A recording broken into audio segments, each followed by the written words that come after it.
Shalom Jemaat Klasis Solo yang dikasihi Tuhan, kita ketemu kembali di dalam Renungan Bina Iman dan sebelumnya mari kita berdoa. Kami ucap syukur kepadamu ya Tuhan untuk kasih setia Tuhan yang tiada berkesudahan dalam hidup kami. Dan hari ini Tuhan kami telah memasuki hari ke-24 pada bulan Desember ini dan esok kami akan memperingati Natal bersama-sama di gereja kami masing-masing, baik secara onsite maupun secara online. Dan saat ini Tuhan kami akan merenungkan firman Tuhan, biarlah Roh Kudus menolong kami, membimbing kami, sehingga kami dapat memahami firman ini dengan baik, menjadikan hidup kami semakin seperti yang Tuhan kehendaki.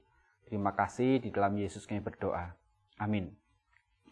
Nah, saudara dikasih Tuhan, apakah sudah siap? Besok kita sudah memperingati hari Natal, tanggal 25 Desember 2021, dan kita sudah menyelesaikan masa-masa Advent, masa-masa penantian akan kedatangan Tuhan.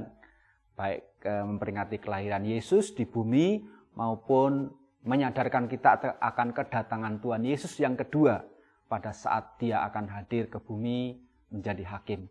Nah, pada saat ini kita akan merenungkan tentang kelahiran Yesus yang akan kita peringati besok. Renungan diambil dari Lukas 2 ayat 1-7, saya akan bacakan demikian. Pada waktu itu Kaisar Agustus mengeluarkan suatu perintah, menyuruh mendaftarkan semua orang di seluruh dunia. Inilah pendaftaran yang pertama kali diadakan sewaktu Quirinius menjadi wali negeri di Syria. Maka pergilah semua orang mendaftarkan diri masing-masing di kotanya sendiri.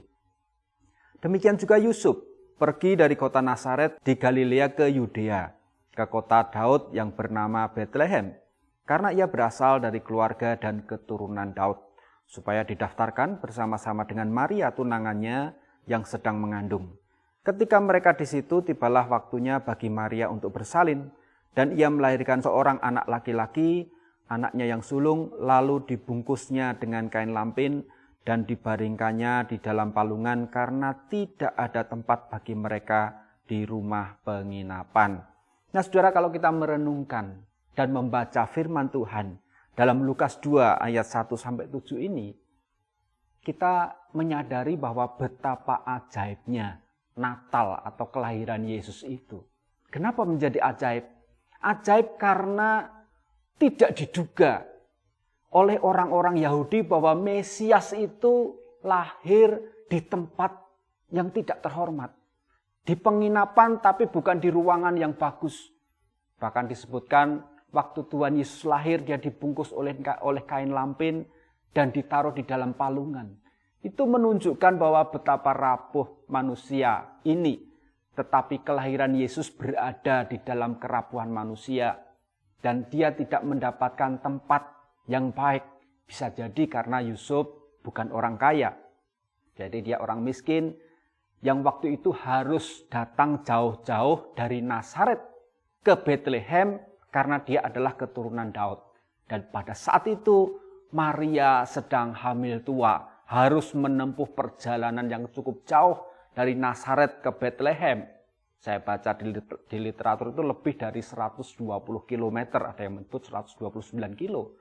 Jadi bisa dibayangkan kalau jalan kaki atau naik kuda atau naik keledai itu berapa hari perjalanan dari Nazaret sampai ke Yerusalem sampai ke Bethlehem, tempat kelahiran Yusuf. Dan dalam kondisi seperti itu, dalam kondisi capek seperti itu, Maria siap-siap bersalin dan dia tidak mendapatkan penginapan. Sehingga harus melahirkan Yesus di tempat yang paling sederhana. Sungguh sangat ironis kalau dia adalah seorang keturunan raja, tetapi dia harus lahir bukan di istana. Kalau orang Yahudi pada saat itu mempersepsikan Mesias itu seorang keturunan raja yang harusnya hadir di dalam kemegahan istana. Tapi kalau bayi Yesus, keturunan Daud yang menjadi juru selamat bagi manusia, dia lahirnya di tempat yang sederhana. Inilah yang saya namakan keajaiban Natal. Yesus hadir di dalam kesederhanaan dan dia disambut oleh orang-orang yang hatinya terbuka kepada Allah. Tidak silau oleh dunia, tetapi hatinya terus merendahkan diri di hadapan Tuhan. Dalam lingkungan orang-orang yang terpinggirkan. Karena kalau kita baca selanjutnya, Dia disambut oleh para gembala yang diberitahu oleh para malaikat di padang, dan para gembala ini datang ke tempat Yesus dilahirkan, kemudian menyembah bayi Yesus.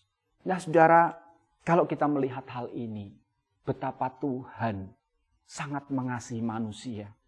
Tuhan tidak melihat kekayaan seorang, tidak melihat jabatan seseorang, strata sosial, tetapi Tuhan melihat bagaimana hati manusia itu tertuju kepada Tuhan. Waktu manusia merendahkan diri, merasa miskin di hadapan Allah, saat itulah Tuhan menolong manusia dan hadir di dalam kehidupan kita.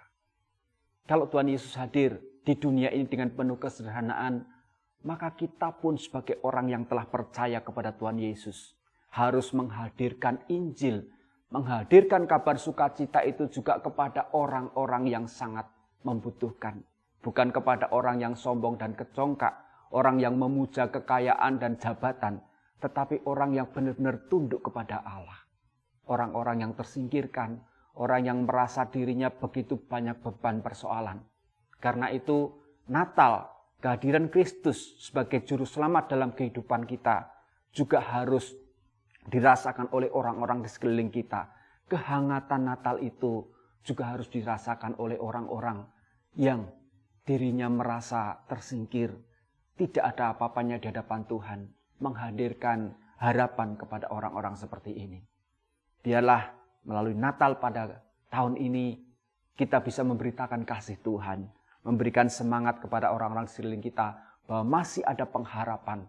Kristus hadir ke dunia untuk menyelamatkan orang-orang berdosa dan orang-orang yang tunduk kepada Tuhan. Dan kita diminta untuk terus memberikan diri kepada Tuhan dengan kerendahan hati, bertobat, minta ampun kepada Tuhan, dan biarlah Tuhan Yesus hadir di dalam hati kita dan juga hadir di dalam hati orang-orang di sekeliling kita. Dan kita juga menyiapkan diri untuk kedatangan Tuhan yang kedua kali.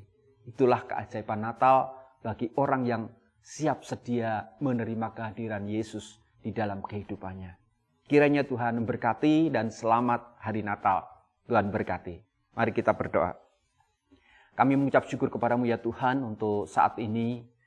Dari berita Lukas 2 ayat 1-7 ini kami semakin mengerti bahwa Tuhan Yesus hadir ke dunia ini seperti yang dinubuatkan dalam kitab-kitab sebelumnya, dan kehadirannya bagi orang-orang yang tersingkirkan, bagi orang-orang yang benar-benar membutuhkan pertolongan, tidak memandang jabatan, tetapi mereka yang hatinya tunduk kepada Tuhan. Ajar kami kalau kami telah percaya kepada Tuhan Yesus untuk juga memberikan kehangatan bagi orang-orang di sekeliling kami, sehingga mereka yang belum mengenal Yesus, mereka dapat mengenal. Mereka dapat merasakan kasih Tuhan di dalam kehidupan mereka. Terima kasih, biarlah Natal kali ini menjadi berkat bagi kami dan juga orang-orang di sekeliling kami. Kami bersyukur kepadamu, dan di dalam nama Yesus kami berdoa. Amin.